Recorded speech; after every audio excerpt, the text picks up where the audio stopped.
Mohon maaf, Bu. Ibu masih mute kayaknya, Bu.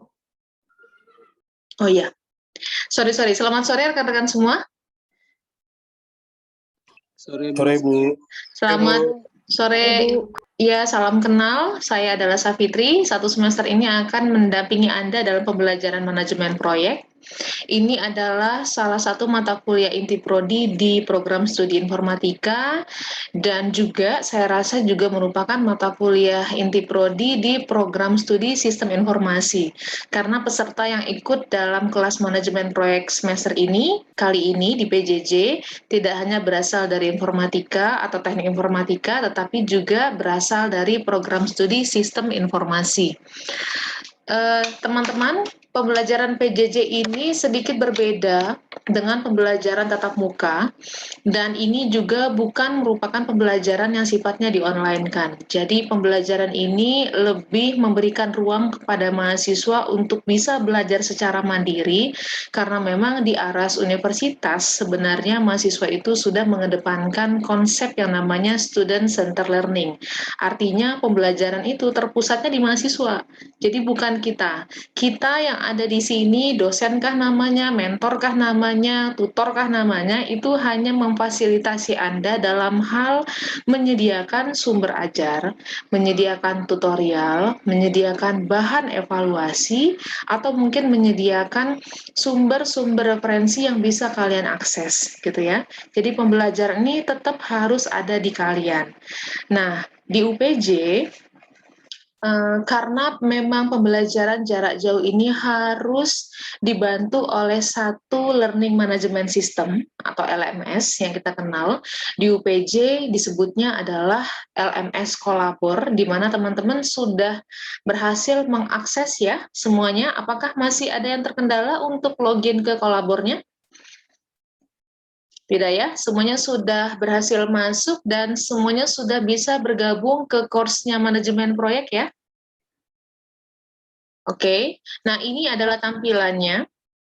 Di sini saya akan jelaskan sedikit apa saja yang saya berikan ke Anda lewat media ini. Yang pertama adalah di sini ada rencana pembelajaran semester. Teman-teman akan bisa melihat seperti apa gambaran materi yang akan teman-teman dapatkan selama satu semester di kelas manajemen proyek, kemudian bagaimana mekanisme penilaian, kemudian bagaimana mekanisme pembelajaran, dan yang lainnya teman-teman bisa lihat di sini termasuk juga referensi. Kemudian nanti di RTM, teman-teman juga bisa mengetahui seperti apa rencana tugas mahasiswa yang harus teman-teman selesaikan sebagai salah satu syarat untuk lulus dan juga syarat dalam penilaian. Kemudian di sini ada pengantar kuliah, nanti akan saya share, yang lebih membahas tentang rangkuman materi per pertemuan, gitu ya.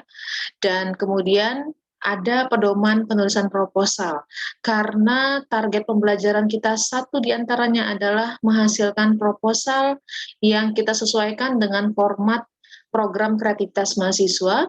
Maka di sini sudah Ibu sediakan format penulisan proposal. Ada dua format yang akan kita gunakan, bisa dipilih oleh teman-teman. Apakah nanti menggunakan format PKM Riset atau format PKM Karsa Cipta. Nah, kemudian di bawahnya ini adalah pertemuan-pertemuan yang totalnya adalah 14 kali.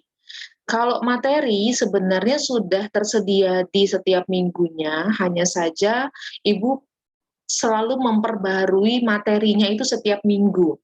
Jadi kalau untuk bahan bacaan total, silakan teman-teman sudah bisa mengakses materinya, tapi untuk update-nya itu Ibu melakukannya setiap minggu.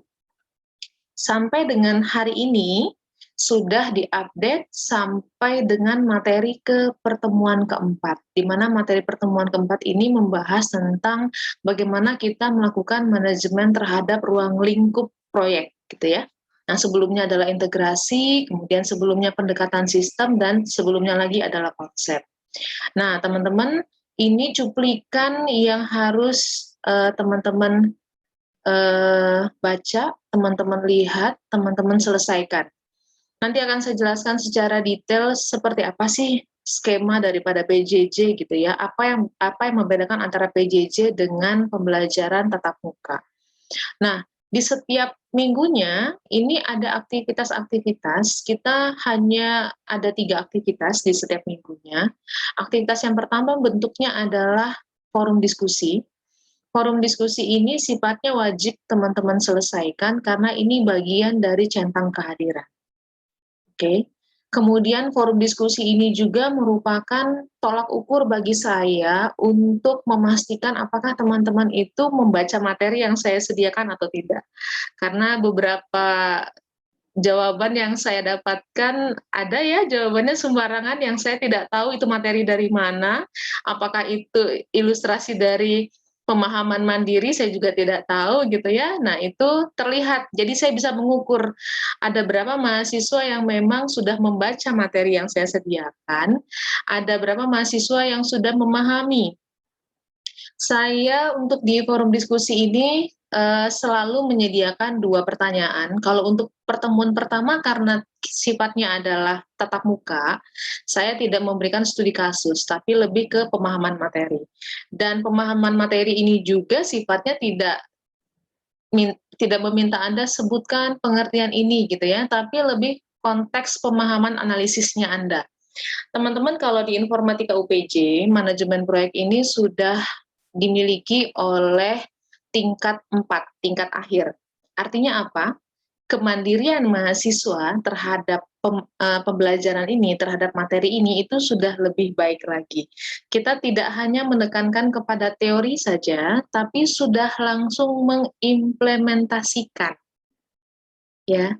Jadi kalau teman-teman pola belajarnya hanya menghafal, tidak akan paham. Tapi teman-teman harus memahami, di balik pemahaman harus mampu menganalisa, setelah dianalisa harus mampu dieksekusi, setelah dieksekusi harus mampu nanti diuji, setelah diuji harus tahu bagaimana caranya merevisi, setelah itu baru ditutup. Jadi kita benar-benar mengikuti siklus sebuah proyek. Pada umumnya nanti kalau teman-teman sudah bekerja di dunia yang sebenarnya gitu ya, di dunia industri, baru akan paham. Teman-teman, Ibu sampaikan lagi, teman-teman selama mengikuti pembelajaran 4 tahun ya di jenjang sarjana, itu adalah masa kalian di karantina. Di karantina untuk didampingi menjadi seorang calon profesional. Jadi, teman-teman harus bisa memanfaatkan semua momen selama masih duduk di bangku sarjana untuk bisa melatih profesional. Sebagaimana disampaikan bahwa manajemen proyek yang Ibu sampaikan ini, itu Ibu adopsi juga dari Kerangka Kerja Nasional, ya, yang kita kenal dengan SKKNI, gitu ya. Di mana SKKNI itu spesifik di bidang manajemen proyek, yang profesinya itu adalah sebagai seorang manajer proyek. Jadi setelah nanti teman-teman dapatkan mata kuliah ini, ada 3 hal yang teman-teman akan kantongi. Yang pertama pengetahuan. Pengetahuan tentang area manajemen proyek. Yang kedua adalah bagaimana caranya kalian menjadi seorang yang terampil, punya keterampilan dalam manage. Nah, kalau ditanya pemahaman teori, teman-teman udah paham semua bahwa manajemen proyek itu adalah seni mengelola, gitu ya. Nah, tapi kita akan ukur, benar nggak teman-teman bisa mengelola, gitu, lewat proyek-proyek yang nantinya akan teman-teman selesaikan di semester ini. Dan yang ketiga adalah bagaimana sikapnya kalian. Sikap artinya bagaimana kemandirian kalian dalam mengerjakan aktivitas, kemampuan kalian dalam berkoordinasi dengan tim, karena pembelajaran ini nanti setiap studi kasus yang akan kita implementasikan itu dikerjakan tidak secara personal, tetapi dikerjakan secara kelompok. Bagaimana kalian membangun teamwork sehingga tujuan daripada proyek yang kalian rencanakan itu bisa kita selesaikan sesuai dengan rencananya, gitu. Oke, nah jadi forum diskusi ini wajib teman-teman ikuti, teman-teman selesaikan. Kemudian kalau selain pertemuan 1, mulai dari pertemuan 2, Ibu akan mengevaluasi lagi teman-teman. Ini materi yang saya berikan di forum diskusi gitu ya, di pertemuan kedua dibaca atau enggak ya sama mahasiswa. Kalau dibaca, dia bisa enggak ya menyelesaikan pertanyaan dari saya gitu. Selalu akan ada studi kasus yang Ibu sisipkan. Studi kasus ini tidak jauh-jauh dari materi yang Ibu berikan. Kalau pembahasannya nanti atau jawabannya sedikit melenceng, pasti akan Ibu kasih catatan lagi. Kalau teman-teman lihat, di forum ini Ibu memberikan feedback. Jadi teman-teman nanti bisa mengukur apakah setiap jawaban yang teman-teman berikan itu adalah sudah sesuai dengan apa yang seharusnya kita pahami di konsep manajemen proyek ini. Nah, misalkan ini ya, Ibu bertanya nih, Ibu menggali pemahamannya kalian, sejauh mana kalian sudah membaca, sudah memahami, dan mampu untuk kalian jelaskan kembali. Misalkan yang pertama soalnya adalah, mengapa seorang manajer proyek dituntut harus memiliki pandangan yang global terhadap organisasi ketika mengerjakan sebuah proyek, gitu ya. Secara teoritis, itu tidak tertulis di slide-nya Ibu. Tapi secara makna, dia tersirat. Kalau kalian benar-benar baca slide itu, kalian akan temukan jawabannya apa. Setiap kali respon yang kalian berikan, Ibu pun akan memberikan respon lagi di bawahnya. Jadi nanti teman-teman bisa melihat lagi apakah jawaban saya itu memang sudah sesuai dengan konteks teori yang berjalan di pertemuan tertentu. Gitu. Nah, jadi nanti kalian bisa lihat kembali. Kalau misalkan masih belum jelas tentang apa yang Ibu respon, silahkan di-replay lagi. Oke? Teman-teman bisa replay lagi. Misalkan Jen. Ibu panggilnya Jen atau Jean atau siapa nih? Jen, Ibu. Jen, oke. Misalkan Jen memberikan respon terhadap pertanyaan Ibu, dan Ibu memberikan respon kembali. Kemudian Jen merasa kurang jelas, atau mungkin malah menimbulkan pertanyaan baru dari apa yang sudah Ibu jelaskan. Silahkan di-replay lagi. Ibu akan terus monitoring forum diskusi. Karena forum diskusi ini yang akan mengukur sejauh mana teman-teman itu memahami apa yang dimaksud dari setiap pertanyaan yang Ibu berikan. Gitu ya. Bisa dipahami sampai di sini untuk forum diskusi. Yang lain juga sama ya. Ibu bisa mengukur nih, mana yang sifatnya sembarangan jawabannya, mana yang jawabannya Ibu kasih contoh ya, Ibu ketemu teman kalian, tapi ini bukan berarti mengintimidasi, tapi ini contoh. Silakan nanti diperbaiki agar kedepannya tidak diulangi hal yang sama. Karena kalau teman-teman jawabnya beda dan Ibu juga tidak memberikan respon yang sebenarnya, itu juga salah. Karena konteks PJJ ini adalah kita belajar, kita sama-sama mengupas tentang satu materi yang kita tuangkan semuanya dalam LMS ini. Studi kasus yang kedua tentang project charter, ini baru satu yang merespon. Ibu sengaja belum merespon karena sengaja untuk menunggu jawaban dari yang lain. Khawatirnya nanti kalau sudah Ibu respon, teman-teman jadinya melihat respon dan mengikuti respon yang Ibu berikan. Nah, jadi untuk yang satu ini, kasus yang kedua, ini nanti mohon dilengkapi. Pahami apa yang Ibu tanyakan di soal, gitu ya. Lagi-lagi, semua jawabannya ada di slide materi, teman-teman. Jadi, jangan bingung untuk dijelaskan, gitu. Nah, jadi ini forum diskusi, teman-teman harus selesaikan. Untuk perhitungan presensi, Ibu masih kasih toleransi ya. Jadi misalkan, di pertemuan kedua, misalkan gitu ya, ada dua ada dua pertanyaan yang Ibu sampaikan ke teman-teman. Salah satu kalian kerjakan, Ibu masih kasih toleransi, itu hadir dalam pertemuan minggu itu. Tapi kalau misalkan tidak memberi respon sama sekali, maka itu dihitungnya tidak hadir, gitu. Tapi bedanya adalah bagi mahasiswa yang mengerjakan setiap pertanyaan yang ada di forum diskusi ini tentunya akan mendapatkan nilai. Nilainya berapa nanti akan kita lihat di penjelasan berikutnya dari Ibu. Gitu ya.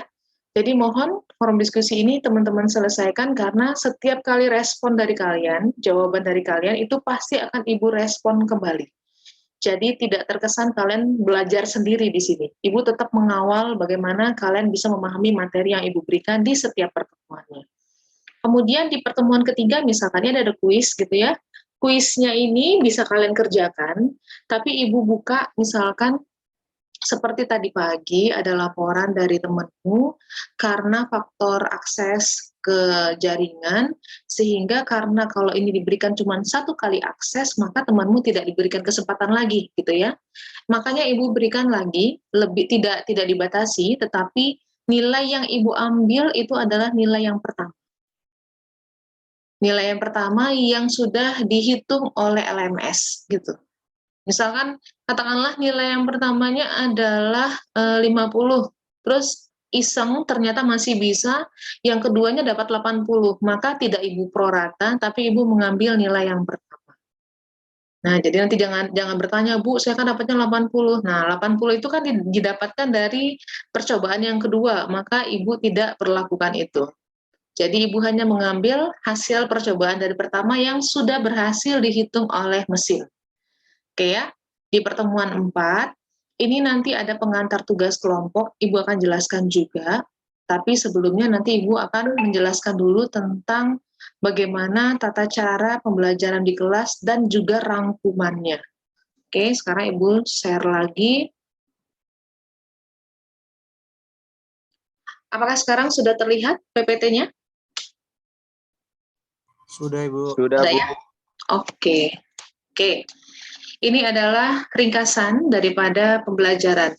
Teman-teman di PJJ, pada saat virtual meeting seperti ini, Ibu tidak memberikan pengajaran, tapi Ibu lebih membriefing kalian apa yang kita pelajari di setiap minggunya, apa yang perlu kita perhatikan di setiap minggunya, aktivitas apa yang harus kita selesaikan. Sisanya adalah diskusi. Kalau tidak ada pertanyaan dari teman-teman, Ibu yang akan bertanya terkait dengan studi kasus, sehingga pertemuan Zoom seperti ini akan lebih efektif untuk kita menggali potensi-potensi yang membantu kita memudahkan dalam pekerjaan proyek ini.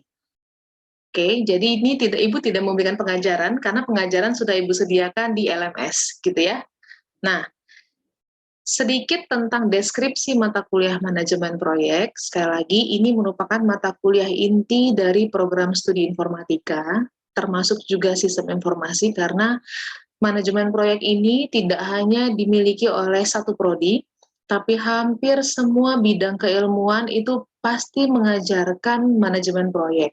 Karena manajemen proyek itu pada dasarnya adalah bagaimana seseorang bisa mengetahui cara dia untuk mengelola atau mengkoordinasikan sebuah proyek yang nantinya akan dia handle.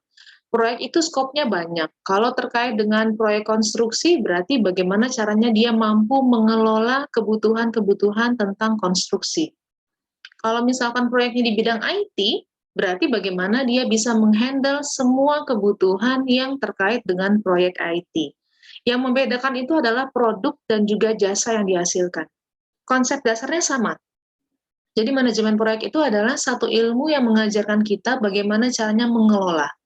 Ada 10 area pengetahuan, dan 10 area pengetahuan ini kita mengadopsinya dari bidang manajemen proyek, yaitu dari Project Management Book of Knowledge atau PM Book.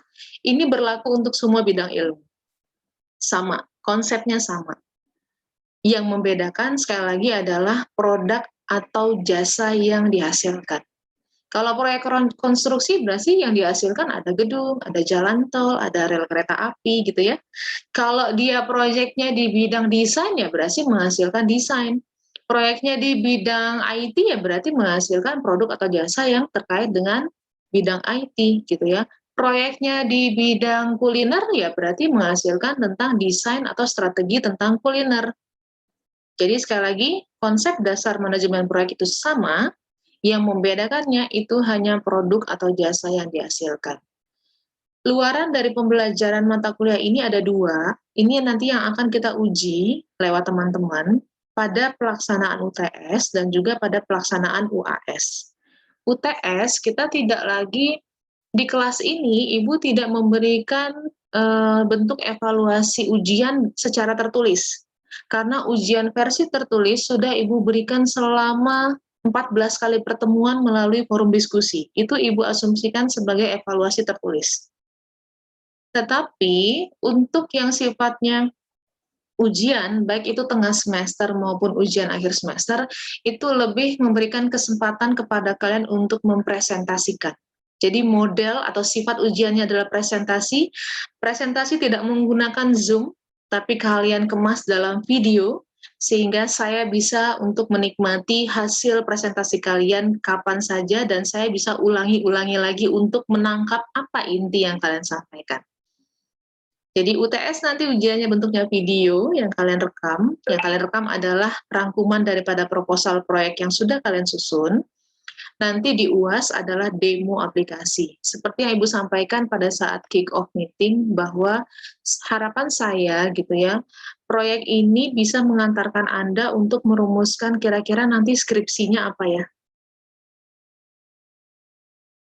Karena teman-teman yang ngambil manajemen proyek adalah teman-teman yang umumnya sudah berada di tingkat atas. Jadi ayo kita definisikan, kita desain kira-kira target skripsi kita apa, kita jadikan itu sebagai momentum untuk kita susun sekarang. Karena skripsi menghasilkan sebuah produk, menghasilkan sebuah analisis yang membutuhkan fase-fase, dan fase-fase itu nggak jauh dari fase yang dimiliki oleh manajemen proyek.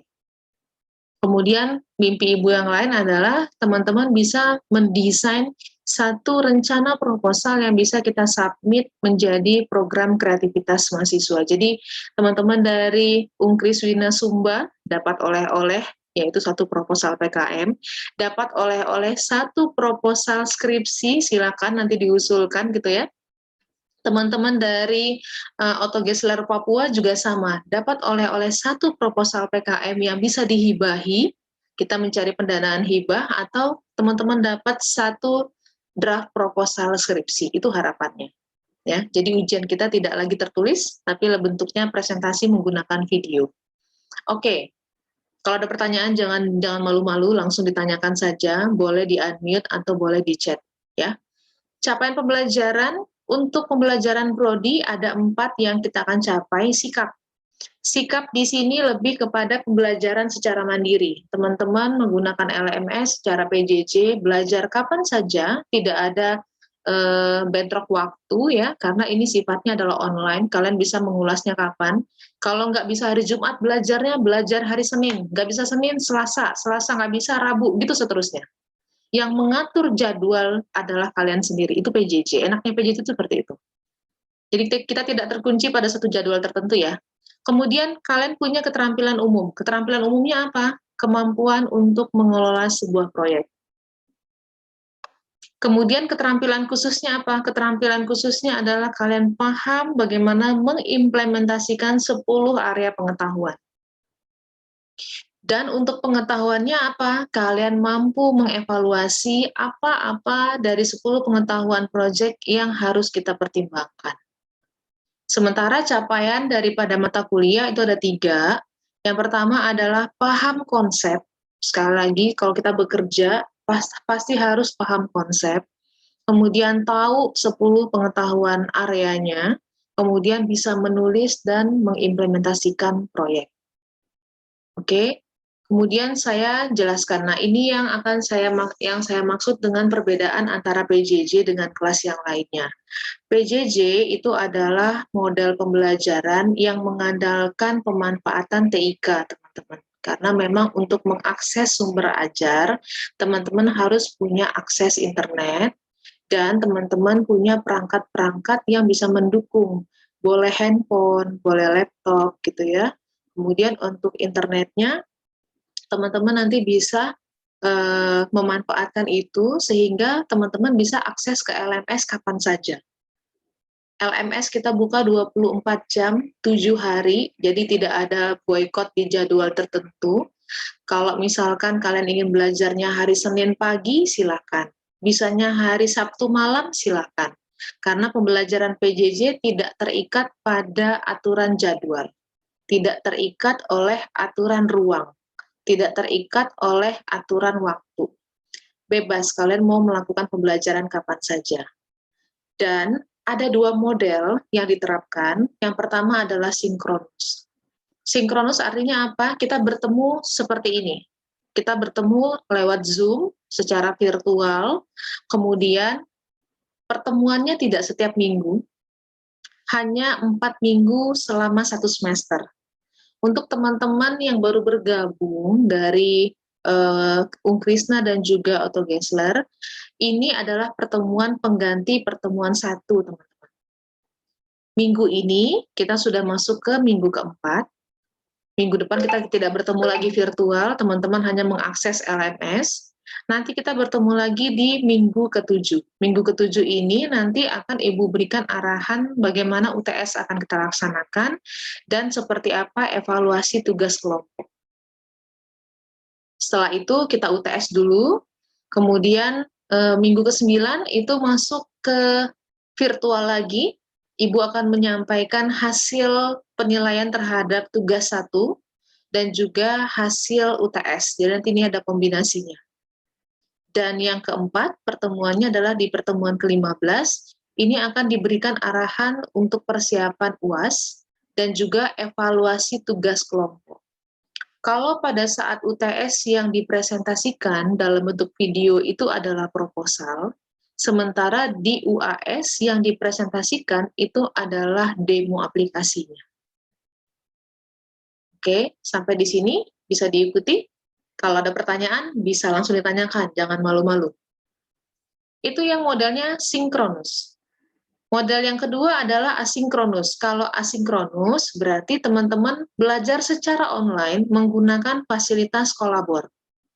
Pada 10 pertemuan asinkronus, aktivitasnya terdiri dari forum diskusi. Ini variasi ya teman-teman, tidak selalu tiap minggu ada kuis, tidak, tapi variasi. Ada kuis, ada tugas kelompok. Lagi-lagi ini adalah pekerjaan yang dikerjakan bersama, bersama dengan teman-teman kelompok. Kemudian nanti bentuknya yang berikutnya adalah UTS dan UAS. Oke, jadi kita masih ada 3 sesi pertemuan Zoom lagi untuk kita briefing, dan sisanya itu diselenggarakan secara asinkronus. Oke, kemudian Ibu jelaskan, nah ini adalah Ibu bilang kartu ya, aktivitas pembelajaran. 1 sampai 16 ini adalah minggu, teman-teman. Kita sekarang berada di minggu keempat. Minggu keempat ini seharusnya kan pembelajarannya secara asinkronus. Tapi karena kita kedatangan tamu dari Krisna, kemudian dari Otto Gessler, maka Ibu menyelenggarakan Zoom, sekaligus ini Ibu manfaatkan untuk menjelaskan target penyelesaian tugas kelompok 1 yang nanti akan kalian submit di minggu ke-7. Jadi masih punya 4 atau 3 minggu lagi untuk bisa teman-teman selesaikan target daripada tugas kelompok. Nah, jadi ini 1 sampai 16 ada pertemuan, minggu ke-8 ini adalah UTS, AS itu adalah asinkronus, S adalah sinkronus, FD adalah forum diskusi minggu ke-9 kalau dia 9, 10 berarti di minggu ke-10. Kemudian Q ini adalah kuis.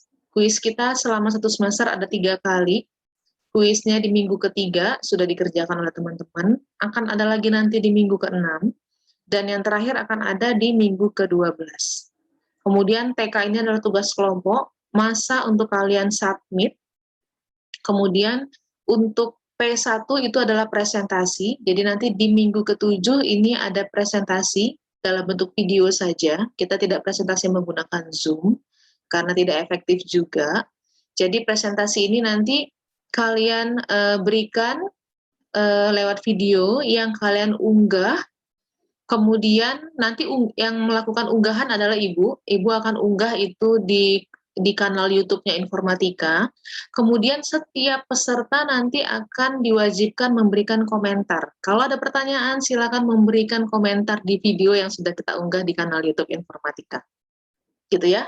Kemudian untuk di minggu ke-8, ini ada UTS, ini ada take home. Take home maksudnya adalah revisi yang sudah kalian lakukan terhadap feedback yang Ibu berikan. Oke, jadi minggu ke-7 ini kalian mengumpulkan ke Ibu. Di hari itu juga Ibu akan unggah ke kanal YouTube Informatika. Nanti setiap anggota wajib memberikan respon di kanal YouTube tersebut terkait dengan konten video. Kemudian Ibu akan memberikan informasi lewat LMS di minggu ke-8 untuk kalian bisa mendapatkan feedback. Jadi di minggu ke-8 ini nanti take home lagi, waktunya 1 minggu untuk kalian bisa merevisi catatan yang Ibu berikan dari hasil pertemuan minggu ke-7. Begitu juga halnya dengan minggu ke-15, di sini ada tugas kelompok 2. kemudian nanti ada presentasi yang kedua juga, kita lakukan lagi menggunakan YouTube, sehingga harapan saya ini juga bisa direspon oleh Bapak Ibumu di kampus masing-masing ya. Jadi dosen pengampu manajemen proyek di kampusnya Anda juga bisa memberikan review terhadap hasil tugasnya Anda gitu. Kemudian nanti di minggu ke-16 terakhir pada saat UAS adalah kalian demokan lagi, tapi demo tidak menggunakan Zoom karena akan terlalu lama antriannya, kita gunakan lagi kanal YouTube. Jadi demo di kanal YouTube dan kita memberikan sama-sama respon di sana. Jadi pembelajarannya benar-benar memanfaatkan teknologi informasi dan komunikasi. Tidak ada lagi sistem manual di sini, teman-teman. Oke? Bagaimana dengan penilaian, Bu? Penilaian, Ibu memiliki 4 kriteria komponen. Yang pertama adalah kehadiran. Kehadiran Ibu berikan poin sebesar 5%. Tugas ini cukup besar. Tugas itu merupakan variasi dari forum diskusi, kuis, tugas kelompok, dan juga presentasi, demo yang kalian berikan. Termasuklah nanti video mendapatkan respon terbanyak, like terbanyak, itu akan memberikan sumbangan untuk meningkatkan nilai ini. Oke, dan poinnya 35%. UTS poinnya 25% dan UAS poinnya 35%. Ini kalau kita totalkan adalah 100%, dan 100% ini Ibu pecah ke setiap minggunya. Jadi setiap kali pertemuan, kalian itu sudah punya nilai di Ibu. Makanya tadi Ibu bilang, forum diskusi itu wajib kalian kerjakan. Satu kalian kerjakan, itu masih Ibu bisa masukkan ke toleransi kehadiran. Semua kalian kerjakan akan dapat nilai. Ya, ini nilai, 1,2% itu nilai. Artinya begini, kalau misalkan forum diskusi ini maksimal nilainya adalah 100, gitu ya, Ibu memberikan kalian 80 terhadap jawaban yang kalian berikan, maka 1,2% dari 80 itu akan kalian dapatkan. Artinya, dengan konsep kartu ini, kalian sudah bisa mengestimasi nilai apa yang kalian inginkan. Ingat, nilai bukan Ibu yang berikan, nilai kalian yang menciptakan, nilai itu Ibu hanya bantu menghitung. Oke? Deon pengen nilai A. Oh, boleh, silahkan mau merancang nilai ya. Berarti Deon sudah punya target ya, kita belajar. Kita belajar untuk menganalisis, kita belajar untuk membuat sebuah strategi gitu ya. Karena dalam manajemen proyek juga harus punya skill untuk mengatur strategi. Nah, termasuklah nilai individu. Kalau 90 berarti per minggu ini saya harus mengumpulkan berapa. Kalau 1 minggu ini saya tidak hadir, berarti saya udah kehilangan berapa poin ya gitu ya. Ini dalam bentuk persentase. Oke, ini sengaja saya share sama Anda. Jadi ini adalah konsep belajar. Jadi mahasiswa yang mendrive dirinya sendiri, mahasiswa yang menentukan dia mau kemana gitu ya, saya hanya memfasilitasi saja. Oke ya, jadi jangan nanti Ibu, kok nilai saya kecil, kok nilai saya besar ya, kalian bisa melihat ini, mengacu kepada ini. Oke, jadi forum diskusi itu termasuk tugasnya teman-teman, nilai tugas yang persennya juga besar, 35 kalau kita totalkan selama 14 kali pertemuan gitu ya, dan 14 kali pertemuan itu saya cicil. Teman-teman juga bisa berstrategi, misalkan, oh males lah bikin forum diskusi gitu ya, tapi untuk kehadiran isi 1 aja deh gitu ya, misalkan, ya boleh. Terus berstrategi lagi, oh di minggu ketiga ini poinnya besar nih, ada 4. Di minggu ke-7 poinnya gede lagi nih, 8,8. Seumpama saya dapat nilai 80 aja di sini gitu ya, maka ini komponen nilainya cukup besar. Kalian bisa mengalihkan, kemudian kalian jumlahkan, kalian akan dapatkan estimasi. Oke? Oke ya, jadi ini belajar mandiri ya. Oke, kalau ada pertanyaan silakan langsung ditanya, jangan sungkan-sungkan. Oke ya, Ibu lanjut ya. Oke, ini adalah deadline, ini lini masa. Nah, dalam project kita harus tahu deadline, harus paham deadline. Ini adalah lini masa kita dalam pembelajaran di kelas. Pertemuan 1 kemarin kita mulai di tanggal 3 September, karena kita mulai di bulan Agustus ya teman-teman. Jadi UPJ sudah 3 minggu lebih awal mulai perkuliahannya, mungkin dibandingkan dengan kampusnya teman-teman. Jadi pertemuan pertama itu kita mulai di tanggal 3 September. Nah, ingat, tugas kelompok itu kalian punya banyak waktu ya, karena untuk submit tugas kelompok itu di tanggal 15 Oktober mendatang. Masih cukup banyak.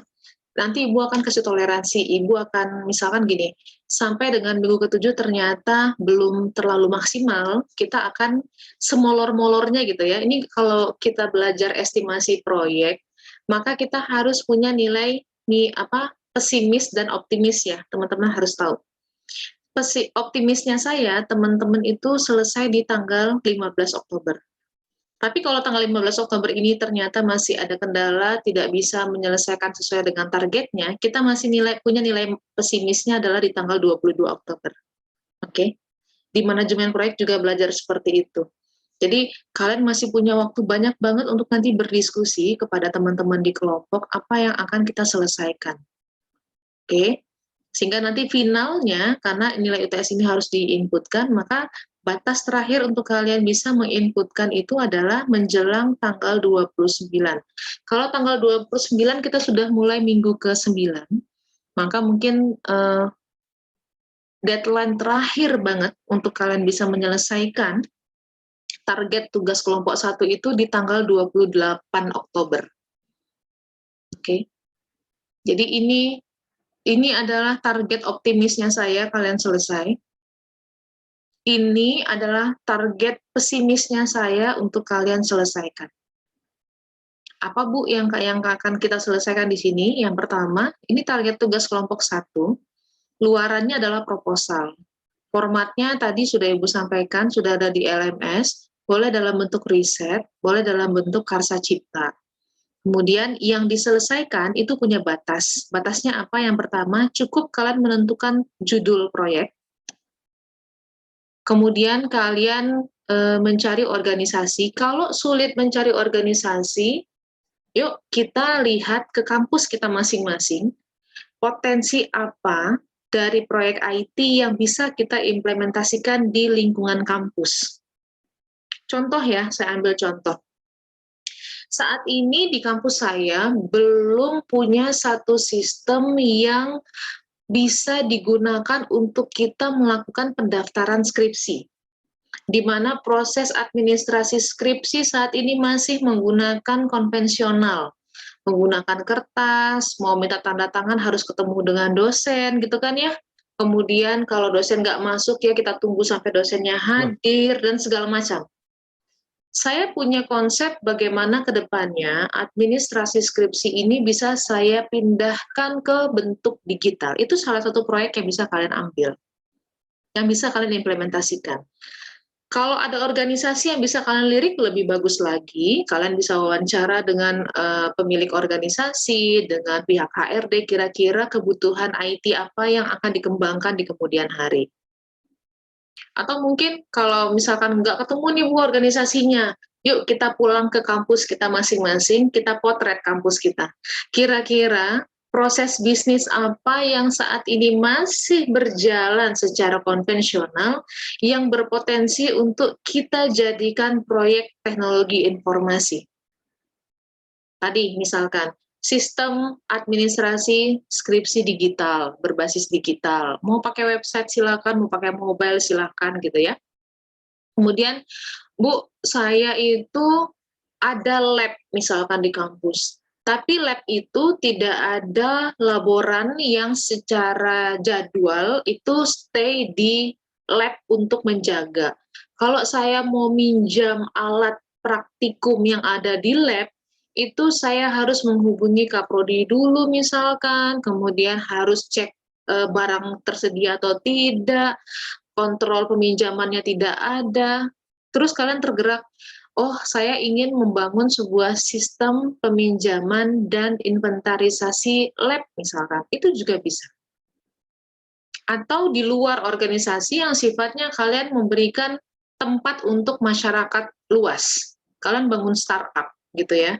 Misalkan saat ini kondisi untuk kantor Palang Merah Indonesia gitu ya, PMI di tempat saya misalkan di Sumba itu jauh misalkan. kita kalau mau dapatkan bantuan donor dari kantor PMI itu harus ke pusat yang lokasinya jauh sekali. Sementara ketika pasien membutuhkan donor itu cepat dalam waktu kritis, maka kita tidak punya opsi. Maka yang namanya kematian juga mungkin akan lebih tinggi di daerah saya. Maka saya berkeinginan untuk menciptakan satu startup yang mampu menghimpun para pendonor yang ada di seluruh Indonesia untuk bisa membantu ketersediaan darah yang ada di puskesmasnya kami, di kliniknya kami, gitu ya. Bagaimana tuh mekanisme pengantaran donor dan segala macam kalau kita bangunnya dalam payung digital. Jadi proyek itu bebas.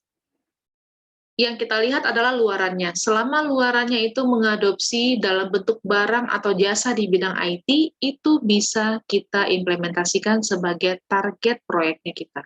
Dan itu nanti harus kalian bisa bangun dan kalian demokan. Oke, setelah kalian dapat judul, sudah dapat gambaran kasarnya seperti apa, lakukan pendekatan sistem.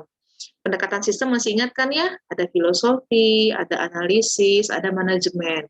Nanti manajemen itu ada pendekatan terhadap bisnis, ada pendekatan terhadap organisasi, ada pendekatan terhadap teknologi gitu.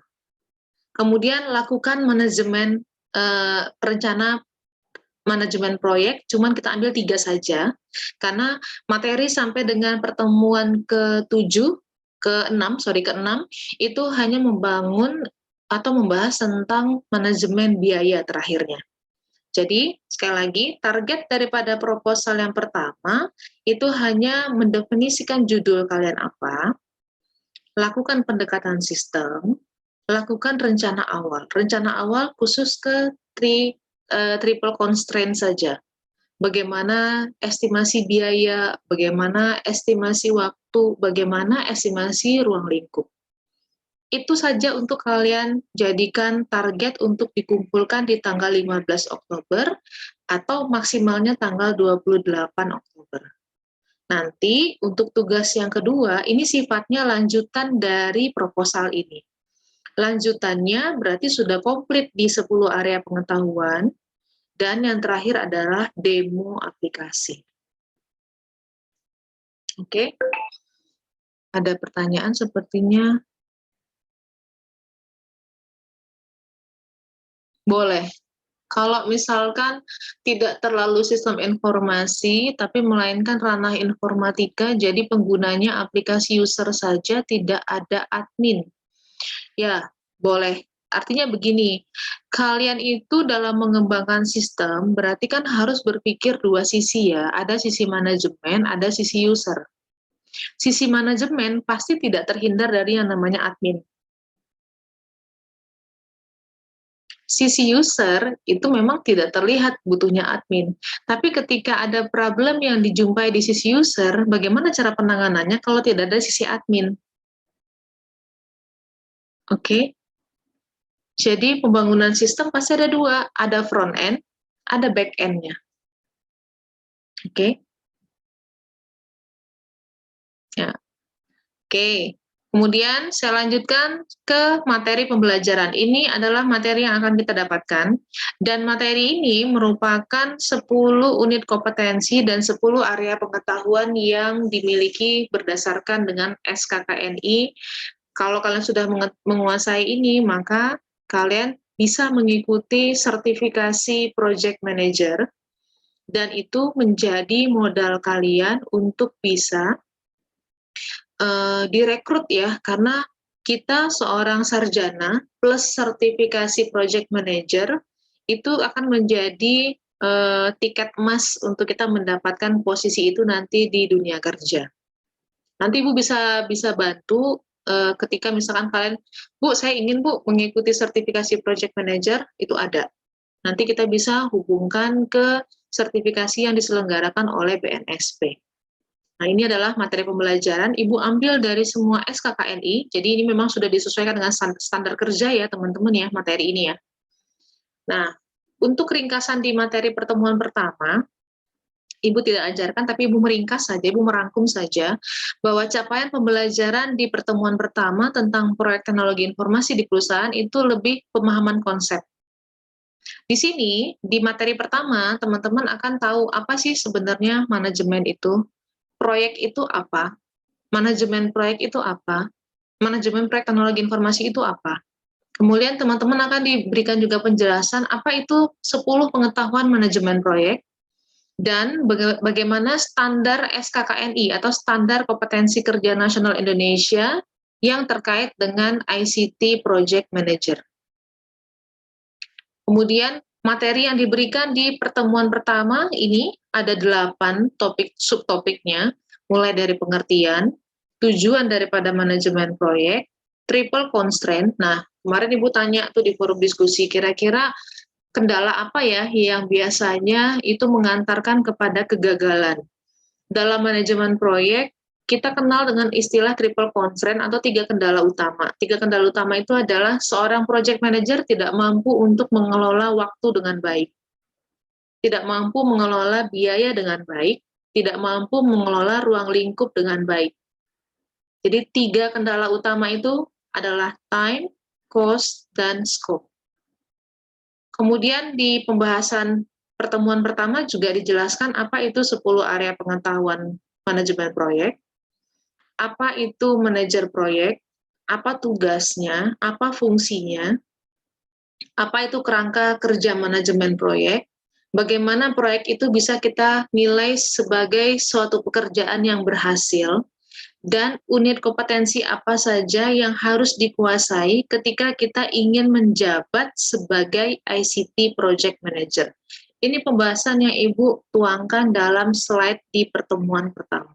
Detailnya bisa nanti teman-teman baca. Untuk di pertemuan kedua, Ibu lanjutkan tentang tinjauan sistem. Karena kita akan menuju ke persiapan penyusunan proposal, maka kalian harus tahu dan melakukan pendekatan kepada sebuah organisasi.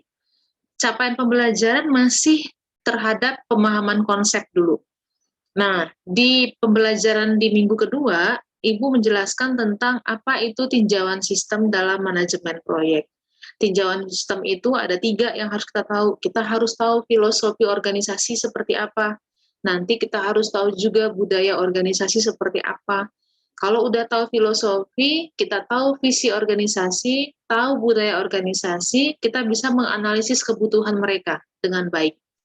Itulah kenapa kita harus memiliki pemahaman yang sifatnya general terhadap organisasi. Terjawab ya forum diskusi yang Ibu ingin tanyakan kemarin? Kenapa kok kita seorang manajer proyek harus tahu nih dengan organisasi, harus punya pemahaman yang sifatnya general, supaya kita bisa mudah mencapai tujuan daripada pekerjaan kita lewat visi yang kita kuasai, lewat budaya organisasi yang kita ketahui, dan lewat manajemen organisasi yang kita sudah pahami. Kalau kita mengerjakan proyek di sebuah organisasi tanpa kita tahu budaya organisasi, akan sulit teman-teman melakukan komunikasi, benar nggak? Komunikasi proyek kan tidak hanya pada internal tim, benar kan? Kalian lebih banyak membangun komunikasi dengan pihak luar, stakeholder. Yang punya kebutuhan siapa? Tim apa stakeholder? Stakeholder. Maka kita harus kenal siapa stakeholders kita. Kita harus kenal siapa klien kita. Kita harus kenal siapa pelanggannya kita. Oke?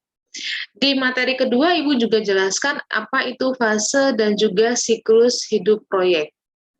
Yang terakhir adalah lingkup proyek teknologi informasi. Ini semuanya sudah ada di slide. Kalau kita rinci lagi ini isinya.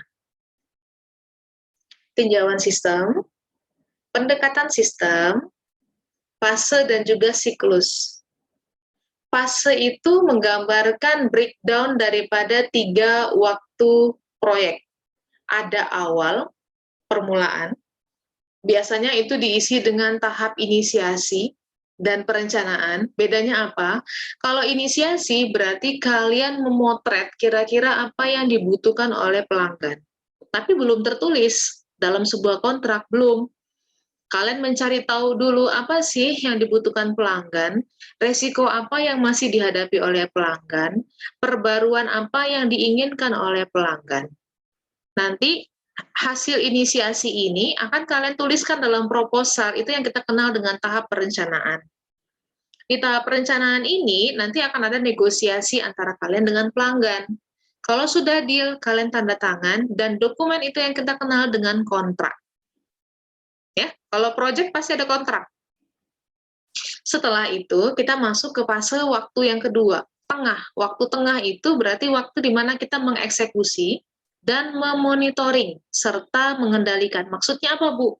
Kalau tadi kita sudah merencanakan, proyek ini dikerjakan selama 1 tahun, proyek ini budgetnya adalah 100 juta, proyek ini akan mengeluarkan 3 fitur pada aplikasi. Seperti itu contohnya ya. Berarti pada pelaksanaan adalah kalian mengontrol apakah setiap waktu yang kalian sudah definisikan itu sesuai dengan target waktu, target biaya, dan juga target ruang lingkupnya. Kalau ada yang tidak sesuai, maka seperti apa kalian lakukan pengendaliannya? Controllingnya bagaimana? Evaluatingnya bagaimana?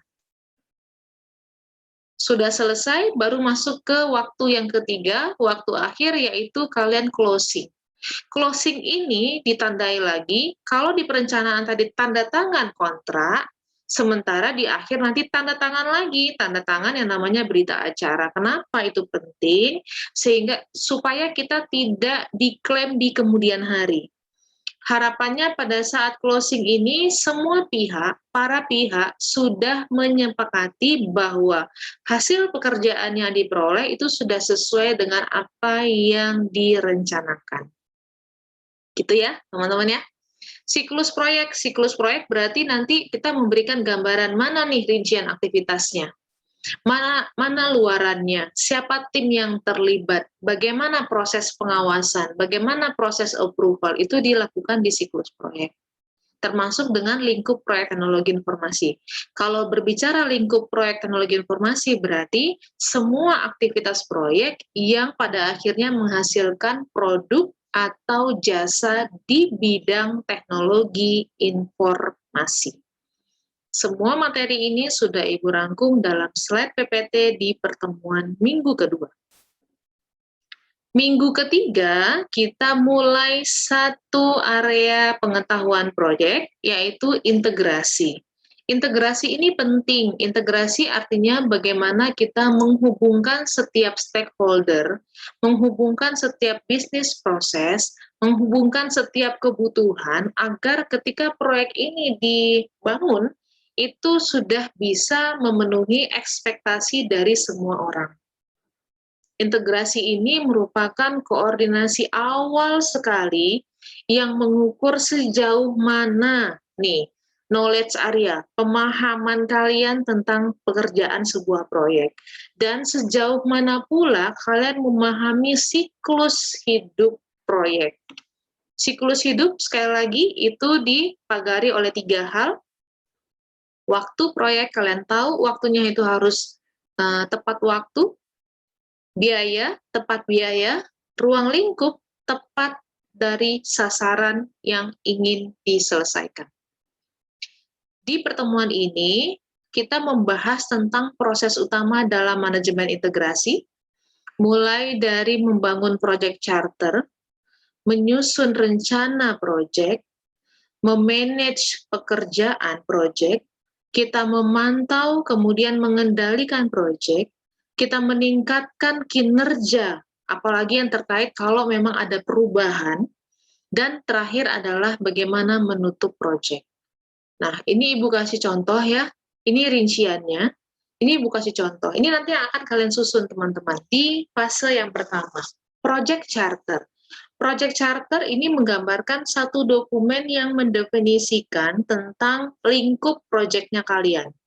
Mulai dari nama proyek, tujuan proyek, tanggal mulai, tanggal selesai, biaya yang diestimasi, kata kunci, output yang dihasilkan, lingkup proyek, bagaimana kalau proyek itu nanti ada kemungkinan untuk ditambahkan di luar dari kesepakatannya kita, gitu ya.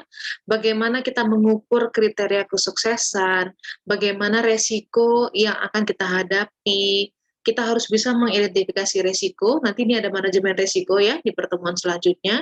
Bagaimana kita bisa mengasumsikan bahwa proyek ini bisa dihandle dengan baik ketika dia bertemu dengan sebuah risiko. Kemudian faktor-faktor apa yang berdampak pada keberhasilan proyek, siapa pemangku kepentingan, siapa saja orang-orang yang terlibat di luar timnya kita ya kalau stakeholder. Kemudian nanti ini siapa yang menjadi project manager, tanggal berapa dokumen ini kita resmikan, tanda tangan, dan siapa pihak pelanggan kita, tanggal berapa dia menyetujui, tanda tangan. Ini adalah cuplikan dokumen untuk project charter. Ini bagian dari tugas yang akan kalian kerjakan. Oke.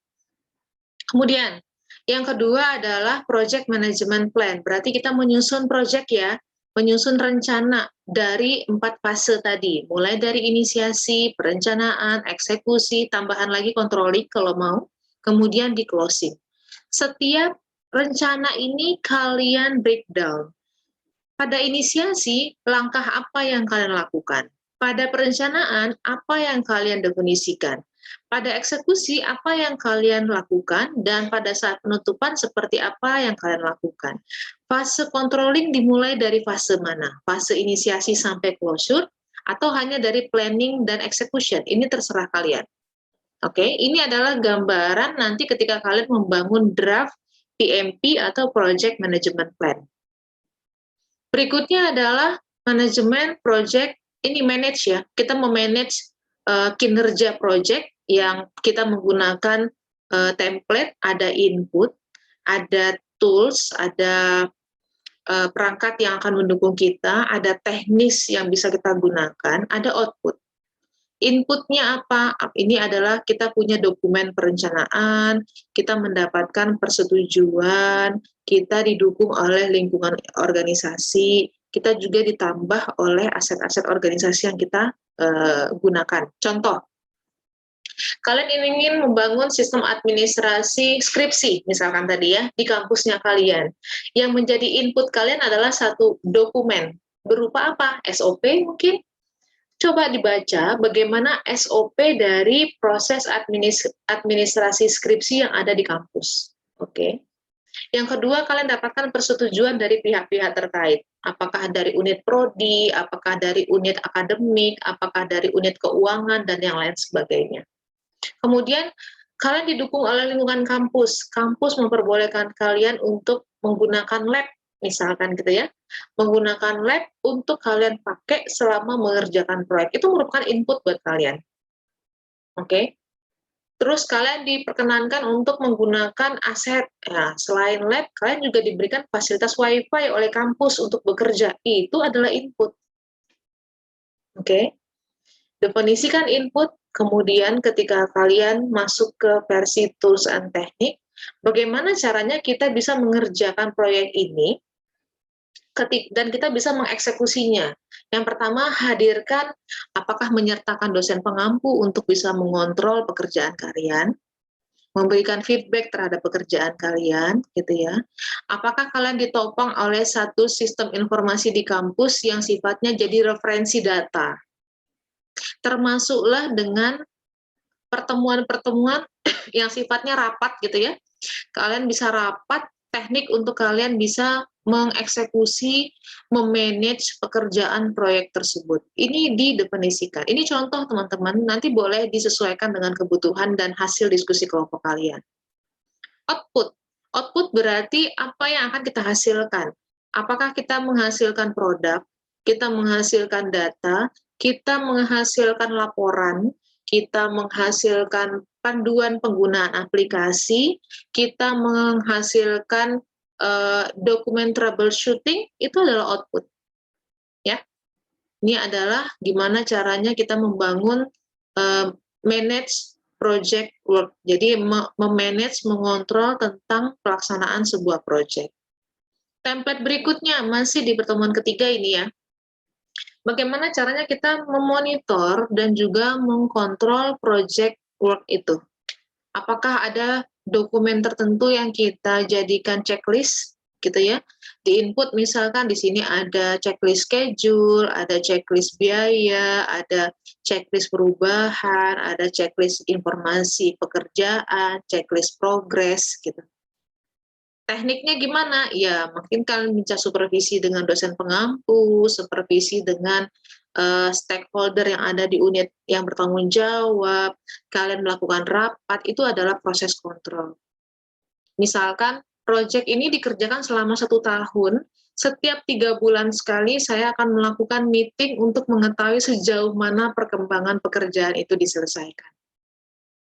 Nah, output-nya lagi-lagi dalam bentuk dokumen boleh, aplikasi, misalkan aplikasi, kemudian dokumen berita acara, notulensi rapat, kemudian manual book untuk penggunaan aplikasi, itu adalah bentuk output. Jadi, adanya ukuran ini memudahkan kalian untuk memonitor. Ingat, kita akan melatih kemampuan kita dalam hal mengelola ya teman-teman di manajemen proyek ini, tidak hanya skill untuk membangun aplikasi. Kalau membangun aplikasi siapa saja mungkin bisa, tapi untuk mengelola itu tidak bisa. Butuh butuh jam terbang tertentu untuk kalian bisa memastikan bahwa kalian bisa mengontrol, mengelola, mengkoordinasikan, dan mengkomunikasikan setiap pekerjaan yang kalian bangun bersama tim.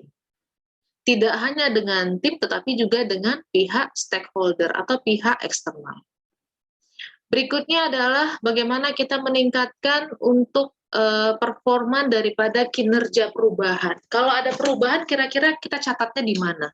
Inputnya apa? Mungkin inputnya lagi-lagi adalah dokumen perencanaan. Perubahannya ada di mana? Tekniknya juga sama, masih mengandalkan supervisi dari dosen pengampu, supervisi dari stakeholder, kemudian outputnya apa? Outputnya berarti logbook misalkan. Logbook yang menggambarkan selama pekerjaan itu kita kerjakan, rencananya apa, perubahannya apa. Nah, perubahan itu yang kita catat dalam sebuah logbook. Ini semua menghasilkan dokumen-dokumen, teman-teman. Dan yang terakhir adalah pada saat closing, apa yang harus kita sediakan? Lagi-lagi ada dokumen perencanaan, karena pada saat closing adalah akan dilakukan pengecekan kembali, mana rencananya, apa ruang lingkupnya, bagaimana budgetnya, bagaimana time-nya, gitu ya. Kemudian, apa hasilnya? Nanti ini dalam bentuk final product yang akan kalian demokan kalau nanti kita masuk ke pertemuan ujian akhir semester. Ini semua teman-teman dapatkan di pertemuan ketiga. Ini Ibu hanya merangkum saja, dan Ibu mengambil capture dokumen-dokumen yang bisa kalian jadikan referensi untuk kalian kerjakan. Jadi banyak sekali. Makanya kenapa harus teamwork ya? Memang harus, nanti bisa dibagi tugas siapa yang akan mengerjakan dokumen yang mana gitu ya, dalam menghasilkan rencana sebuah proyek. Nah, di pertemuan hari ini kita akan membahas tentang area pengetahuan yang kedua, yaitu ruang lingkup. Ruang lingkup ini nanti termasuk adalah proses yang memastikan kita, ini adalah acuan kerjaannya kita. Jadi, pembelajaran kita banyak di pengertian dan juga proses. Untuk prosesnya sendiri ini ada 5. Mulai dari perencanaan lingkup, definisi lingkup, membuat WBS, kemudian verifikasi lingkup, dan juga pengendalian lingkup project. Itu yang Ibu sampaikan untuk rangkuman pertemuan kita dari pertemuan 1 sampai dengan ke-4 ini. Kalau teman-teman ada pertanyaan, malu ingin disampaikan lewat forum sekarang, boleh dihubungi saya melalui 2 media ini, mau menggunakan WhatsApp atau menggunakan email. Saya sih lebih prefernya Anda menghubungi saya menggunakan email karena lebih cepat saya respon, gitu ya. Kecuali kalau hal-hal yang sifatnya urgent, misalkan, Bu, nggak bisa akses kolabor, Bu, saya nggak bisa ngerjain forum diskusi, itu Ibu bisa cepat untuk meresponnya. Tapi kalau terkait dengan pembelajaran, Ibu lebih menghargai atau lebih senang kalau teman-teman hubungi Ibu lewat email. Itu dulu untuk screening daripada pertemuan dari 1 sampai 4. Ada pertanyaan kira-kira? Ya, kelompok itu yang menentukan teman-teman sendiri, bukan Ibu. Jadi, di sini kita ada banyak mahasiswanya. Untuk kelompok, 1 kelompok minimal 2 orang. maksimalnya 3 orang. Silahkan, mau lintas perguruan tinggi boleh, mau sesama perguruan tinggi juga boleh. Silakan kalau ada pertanyaan, detailnya bisa dilihat di LMS karena materi sudah Ibu unggah ke sana, gitu ya.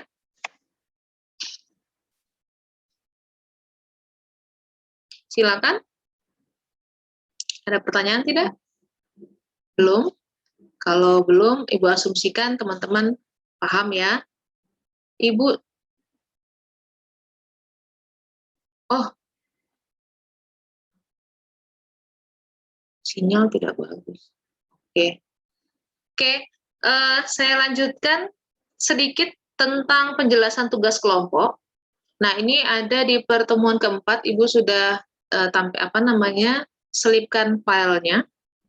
Jadi teman-teman ini ada pengantar.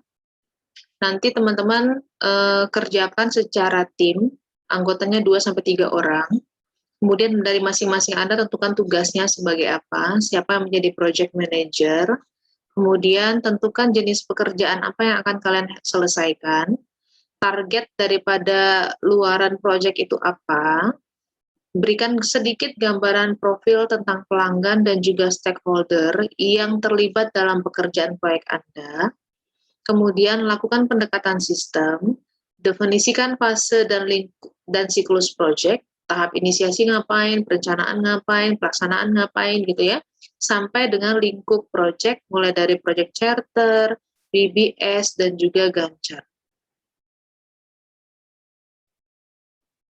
BBS itu apa? Saya kasih lihat, ini ada di materi pertemuan keempat, nanti teman-teman bisa lihat ya.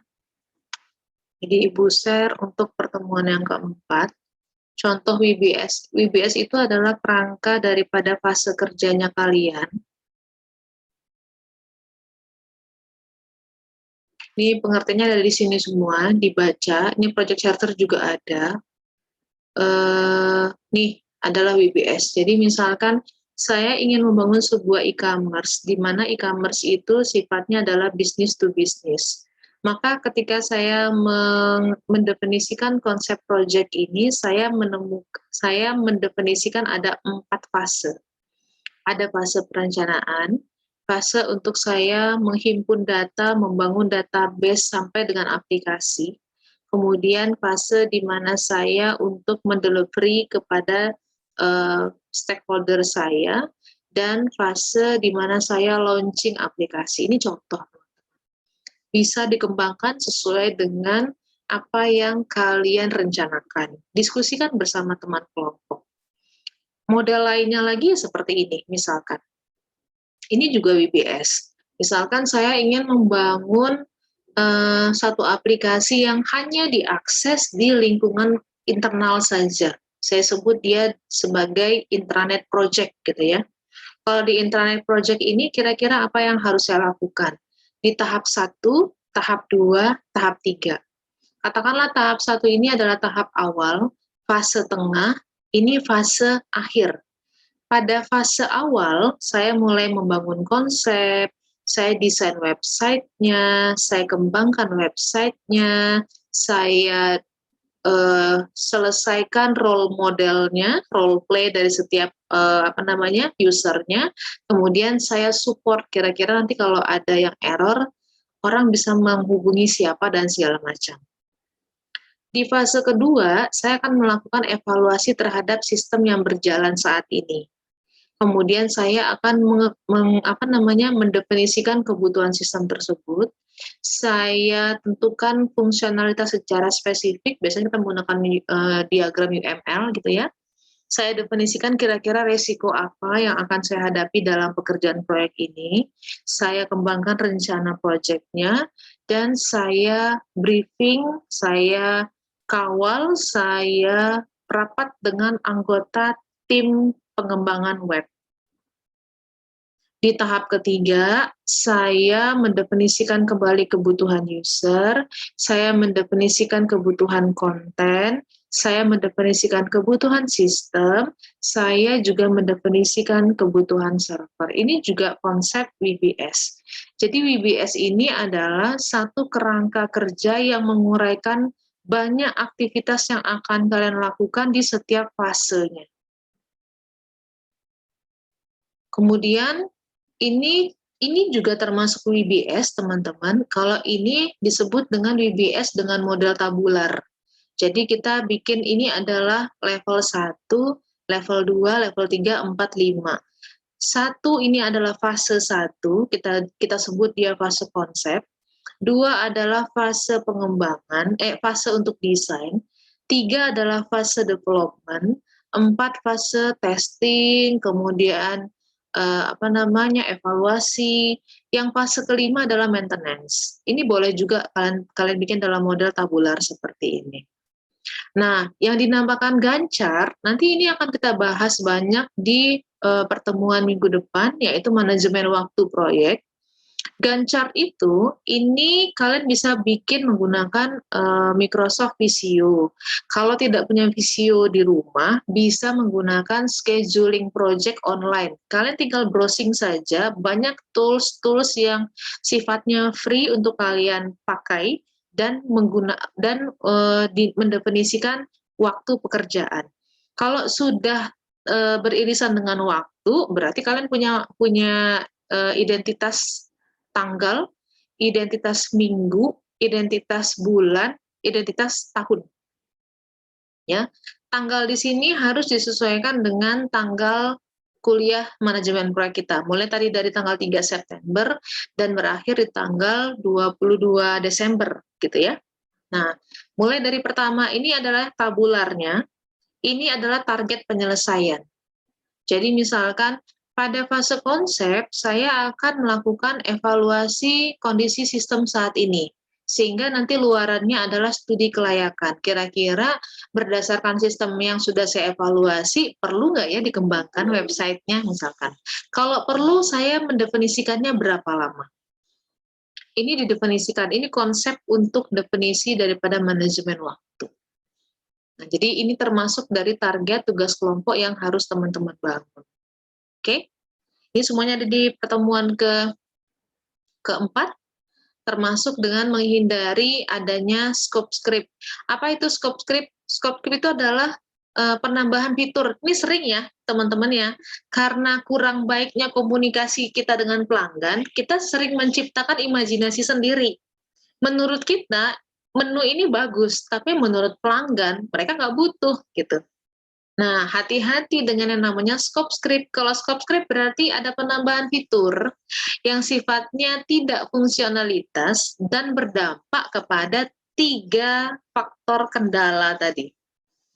Waktu akan berdampak, yang tadinya bisa diselesaikan 1 tahun, tapi karena penambahan fitur itu bisa datang dari imajinasi tim, atau bisa datang dari tambahan klien. Tapi kalau tambahan klien sebenarnya bisa kita tolak. Kenapa? Karena di awal perencanaan kita sudah terikat dengan kontrak. Nanti di kontrak project itu harus terdefinisi apa yang menjadi tanggung jawab daripada tim, apa yang menjadi tanggung jawab daripada pelanggan. Menu apa yang harus kita bangun, pekerjaan apa yang harus kita bangun. Kalau dua-dua pihak sudah sign, sudah tanda tangan, maka tidak ada penyalahgunaan waktu, penyalahgunaan aktivitas yang bisa di-create oleh masing-masing pihak. Karena dampaknya adalah pada pengeluaran waktu, pemborosan biaya, bahkan pemborosan daripada sumber daya. Ini harus teman-teman pahami. Ini semuanya ada di manajemen lingkup. Jadi, kembali tadi ke pengantar tugas. Sekali lagi, ini pengantar tugas. Ini pada akhirnya adalah poin-poin yang harus teman-teman selesaikan nanti pada minggu ke-7 ya, bukan minggu depan, minggu ke-7. Jadi mulai hari ini, setelah kita selesai pertemuan hari ini, silakan nanti bentuk tim. Bebas proyeknya apa, mau e-commerce, mau startup yang lain, mau spesial di manajemen, mau spesial di teknologi informasi, di jaringan, infrastruktur, bebas, selama itu ada di cakupan teknologi informasi, it's okay. Itu yang ingin Ibu share di pertemuan Zoom kita hari ini. Jadi Ibu tidak mengajarkan, tapi Ibu lebih kepada briefing. Silakan kalau ada pertanyaan, disampaikan. Semua yang Ibu sampaikan tadi sudah Ibu unggah di LMS, jadi tinggal dibaca. Terutama mohon perhatian terhadap itu tadi ya, lini masa. Yang kedua adalah aktivitas pembelajaran. Ingat, Ibu mengukur. Kalau PJJ ini tuh teman-teman ya, mengukurnya bukan pada saat UTS dan UAS, bukan. Tapi tiap minggu loh Ibu evaluasi. Ibu evaluasi berdasarkan tadi aktivitas forum diskusi. Akan ketahuan gitu, siapa yang jawab sembarangan. Kalau jawab sembarangan berarti dia udah nggak baca materi gitu ya. Yang diminta apa, dijawabnya apa, itu akan ketahuan. Itu akan menjadi tolak ukur Ibu dalam memberikan nilai. Silakan kalau ada pertanyaan. Ini konsepnya setengah bimbingan, konsep kelasnya, jadi Ibu tidak menghantarkan pure materi secara 100%, karena materi sudah Ibu berikan di LMS. Mau tidak mau, suka tidak suka, kalian harus baca, kalian harus menyelesaikan aktivitas. Kalau ada yang tidak dipahami, jangan sungkan ditanyakan, boleh bertanya lewat forum diskusi, karena forum diskusi akan Ibu pantau setiap hari ya, setiap hari akan Ibu pantau. Akan Ibu berikan respon di forum diskusi. Kemudian kalau misalkan malu di forum diskusi bertanya, ya silakan hubungi saya lewat email, saya lebih senang. Atau kalau memang urgent banget, hubungi saya lewat WhatsApp juga nggak apa-apa. Silakan. Ada pertanyaan nggak untuk kelas ini? Kalau tidak ada pertanyaan, berarti kita bisa menyelesaikan pertemuan untuk briefing ini. Ada pertanyaan? Cukup jelas? Oke. Diam berat. Oke. Kalau tidak ada pertanyaan, untuk terakhir Ibu mau ambil sesi dokumentasi yang Ibu record. Mohon nyalakan kameranya boleh? Biar Ibu bisa kenal langsung wajahnya. Saling menyapa juga. Oke. Senang bisa berkenalan dengan teman-teman dari Unkris Wina. Boleh perwakilan mungkin menyapa dari masing-masing perguruan tinggi. Di sini ada 3 perguruan tinggi yang terhubung dalam kelas ini. Ada Unkris Wina Sumba, ada Otto Gessler Papua, dan ada Universitas Pembangunan Jaya. Silakan menyapa perwakilan dari yang saya tunjuk, langsung unmute ya, siapa saja, tidak perlu malu-malu.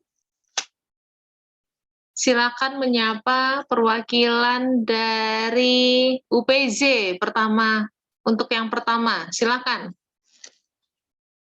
Jangan Ibu tunjuk baru ngomong. Ayo, siapa saja perwakilan UPJ, sapa teman-teman Anda yang ada di sini.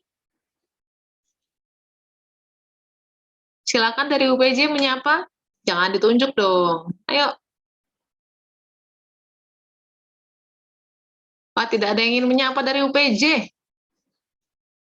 Bagaimana ini? Kok malu-malu sih? Jangan malu-malu. Ayo, sapa teman-teman Anda ini. Jauh loh ini, kita terhubung. Ada teknologi, kita bisa bersilaturahmi begini ya. Silakan menyapa dari UPJ.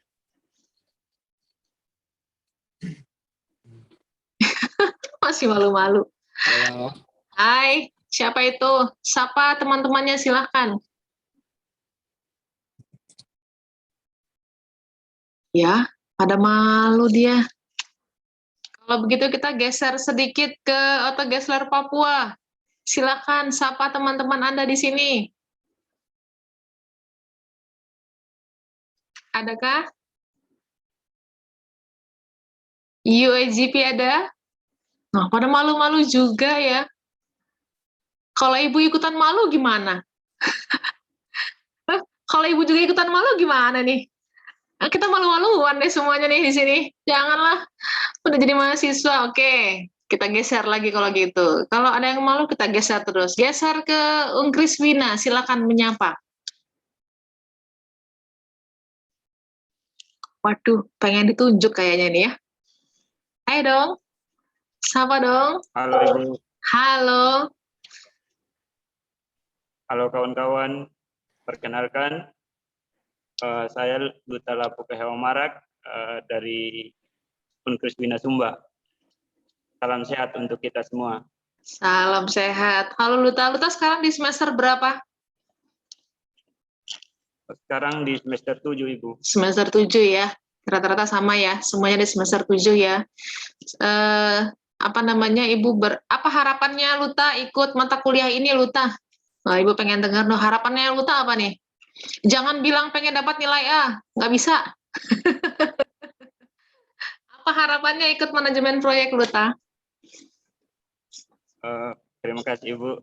Kalau saya secara pribadi, kemarin setelah dengar pemaparan dari Ibu tentang menghasilkan satu proyek itu menjadi titik acuannya saya untuk mau semangat gitu Ibu. Jadi bisa tidak sih saya sampai buat kayak yang Ibu maksudkan itu gitu. Jadi itu harapannya sekarang. Tapi sebelum itu harapannya sih karena tertarik, jangan di Sumba aja terus gitu Ibu. Pengen berada di lingkup yang berbeda seperti itu Ibu. Good Luta. Ya, terima kasih Luta untuk responnya. Jadi jadi ada 2 momen yang Ibu tangkap dari harapannya Luta. Yang pertama adalah Luta dapat menginisiasi sebuah proyek yang nantinya akan diimplementasikan. Ibu berharap mungkin itu jadi proyek skripsimu ya Luta ya. Jadi dari sekarang udah mulai dicicil. Harapan yang kedua adalah bisa mendapatkan pengalaman belajar di luar kampus. Jadi nggak di Sumba saja ya Luta ya, benar ya? Oke. Thank you Luta. Kita geser lagi. Yang belum ngomong dari UAGP ada nggak? Atau geser Papua ada? Semuanya masih dari Sumba ya? Ada, silakan. Halo Ibu dan teman-teman, nama saya Yosma Deputi dari Universitas UGM. Saya masuk di kelas ini bukan ada kontrak sih Ibu, tapi tadi Bapak dosen kirimkan link ke grup WhatsApp, tapi tidak sengaja masuk, jadi ya sudah sekalian untuk belajar saya. Waduh, jujur, Yosma jujur, terjebak katanya, terjebak ya masuk ke sini ya. Insya Allah. Ya, sekalian tambah sedikit ilmu lah itu. Oke, semoga jebakannya positif ya Yosma ya, bisa bawa oleh-oleh nanti ya. Oke, Yosma sendiri saat ini di semester berapa? Baru semester 3 Ibu. Oh, tidak apa-apa. Jadi sudah punya pengalaman belajar dengan kakak-kakak tingkat loh Yosma. Di Papua berarti sekarang sudah malam ya? Sudah pukul berapa? Pukul? Iya. Ya, hampir pukul 6. 6 menit lagi jam 7 Ibu. Jam 7, hampir menuju jam 7 malam. Oke. Terima kasih Yosma. Oke, jam 7 ya. Oke. Terima kasih Yosma. Wah, ini kejebak ini Yosma ceritanya gitu ya. Semoga jebakannya memberikan positif ya buat Yosma ya. Oke, terima kasih. Terakhir mungkin dari UPJ, silakan menyapa. UPJ. Ayo menyapa UPJ. UPJ-nya malu-malu. Apakah Ibu harus tunjuk nih? Ayo dari UPJ, silakan menyapa. Reza ingin menyapa, Reza? Boleh deh, Bu. Silakan, Reza. Tadi siapa yang angkat namanya tuh yang laki-laki? Selamat datang. Luta. Yang Luta, selamat datang. Terus lalu semua yang perempuan dari Papua, selamat datang juga ke Informatika UPJ. BTW, semua kita berarti sama ya, sama-sama dari Papua. Oh. Sama-sama dari tanah Papua. Kaget, ini kayaknya orang Papua, dari Papua nih logatnya. Oh iya benar. Kalau begitu sapa dong Yosma. Kalau begitu sapa Yosma dengan bahasa Papua. Reza. Untuk membuktikan benar nggak Tugasnya kamu paling beneran dari Papua? Ayo, sapa Yosma dengan bahasa Papua. halo Yosma, kok apa kabar? Baik kan di sana?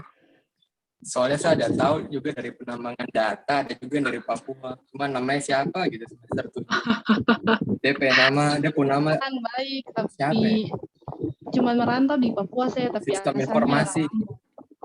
Oh, oke. Oh, merantau saja di Papua, tapi asalnya dari mana? Ambon. Oh, dari Ambon. Oke, oke, oke. Wah, ini Dia UIN sangat-sangat, namanya. iya, sangat-sangat Bhinneka Tunggal Ika. Ini saya kalau kita mengupas asal usul ini kayaknya dari dari Sabang sampai Merauke ada semua ya di sini ya. Berarti pemerintah paham ya bagaimana caranya mempertemukan kita gitu ya. Dan COVID juga paham ya mempertemukan kita ya. Kalau nggak ada COVID mungkin kita nggak ketemu nih ya teman-teman ya. Benar nggak? Yang Sumba belajar Benar, dengan Ibu. Sumba gitu ya. Berarti di balik ujian ada pembelajaran, ada hikmah.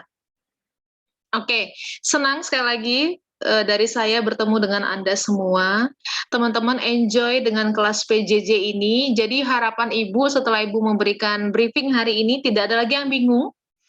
Kalian belajar secara mandiri, tetapi tidak Ibu lepas. Ibu tetap mengontrol kalian lewat LMS. Jadi, kalian mengakses materi, kalian mengerjakan aktivitas, kalian mengumpulkan di LMS Kolabor, Ibu memantau, Ibu memberi feedback, Ibu memberikan penilaian.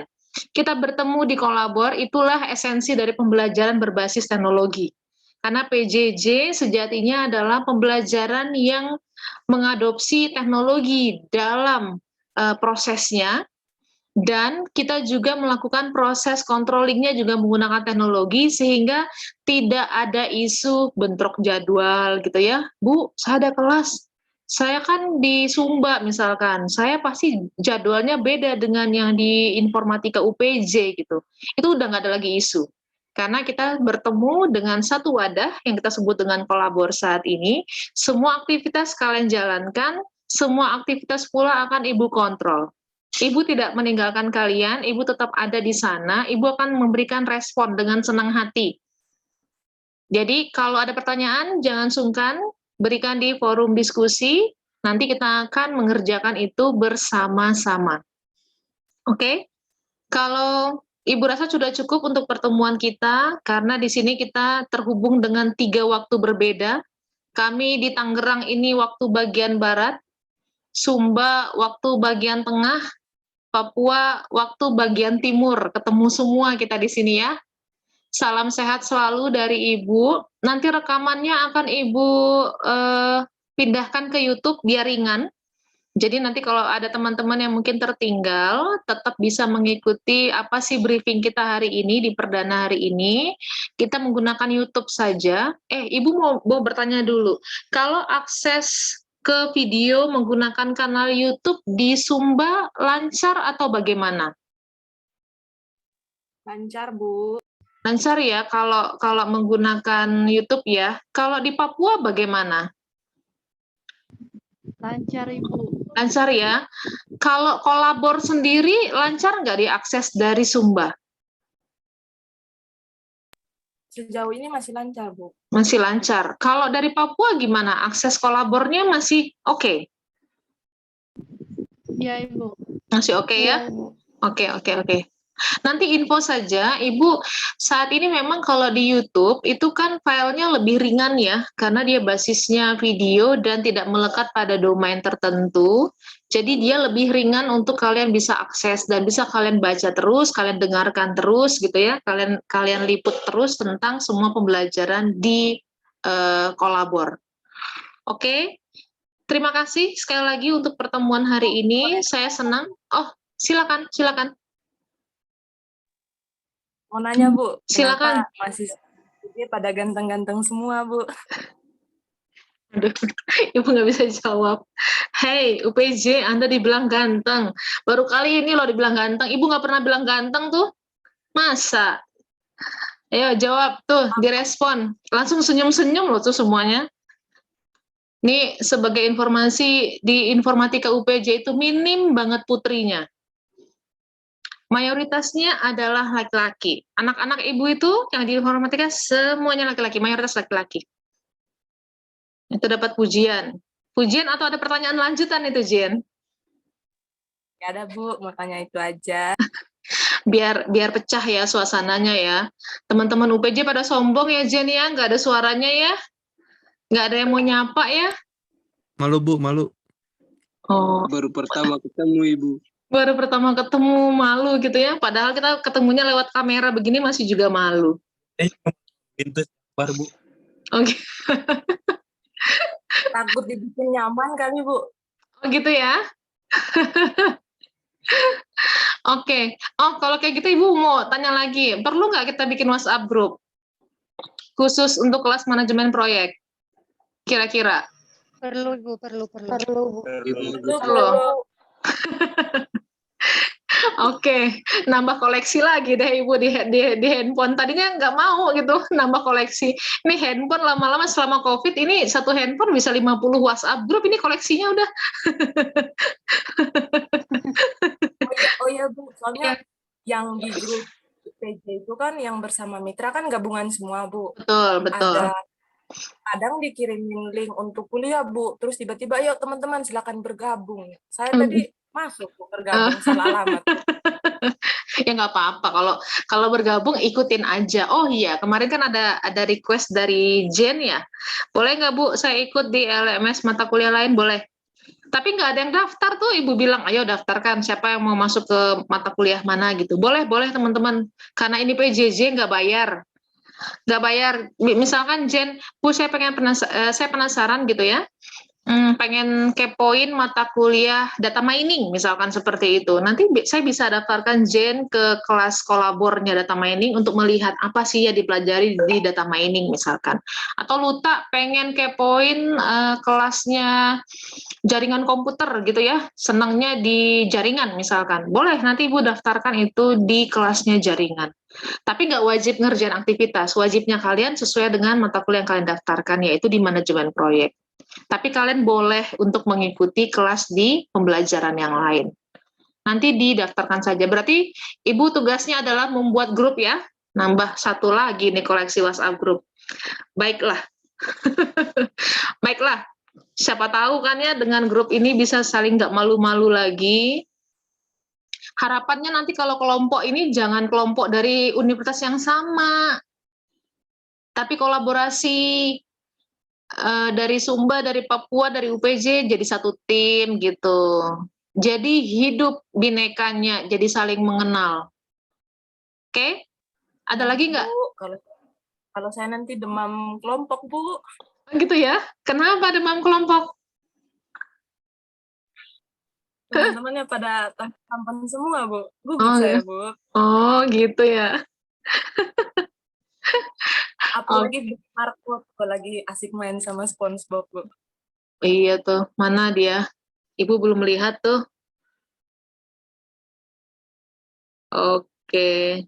Marco, kamu disapa. Ayo, sapa balik dong, Marco. Halo. Udah gitu aja, Bu. Oh, gitu aja. Beneran malu dia. Oke. Kalau tidak ada pertanyaan, teman-teman, cukup untuk pertemuan briefing kita hari ini. Nanti kita ketemu lagi di minggu ke-7 untuk kita briefing di persiapan UTS. Sekali lagi enjoy di kelas PJJ, nikmati semua pembelajaran yang sudah ada di kolabor. Kalau ada pertanyaan jangan sungkan. Setelah ini nanti Ibu segera buatkan satu grup untuk khusus kelas manajemen proyek. Terima kasih untuk pertemuan hari ini. Salam sehat selalu. Sampai bertemu lagi. Mohon maaf ya kalau Ibu dalam penyampaiannya ada yang kurang atau tersalah kata. Sampai berjumpa lagi di pertemuan selanjutnya. Selamat sore. Terima kasih Bu. Ya Bu, sore Bu. Terima kasih. Terima kasih. Sore, Bu. Bu, terima kasih. Terima kasih.